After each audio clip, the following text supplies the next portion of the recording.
ओहो हो हो यो जेनजीहरूले सरकार बनाइदिएपछि त यसरी फाइदा लुटेछन् कुरा गरेर साध्यै छैन।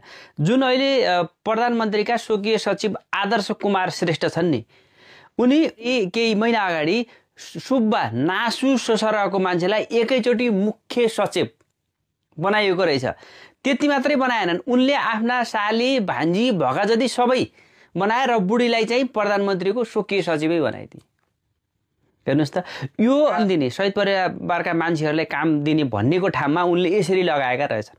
सिन्धुलीका उनी केही समय पहिला उनी सर्वोच्च अदालतमा करारको रूपमा करारमा नासुको जाहिर खाइरहेका रहेछन् भने अहिले हेर्नुहोस् त एकैचोटि यत्रो छलाङ। अब एउटा नासुले सचिव भएपछि त उसले त फाइदा उठाउने सिम्पल कुरा छ। तर अहिले प्रधानमन्त्रीको कार्यालयले यो कुरालाई बचाइरहेको छ, अझै डिफेन्ड गरिरहेको छ। अचम्म छैन त? एउटा साधारण मान्छेलाई ल्याएर उनलाई त ल्याए ठिकै छ, त्यसपछि भएका जति सन्तानै जाहिर खुवाउने हो त?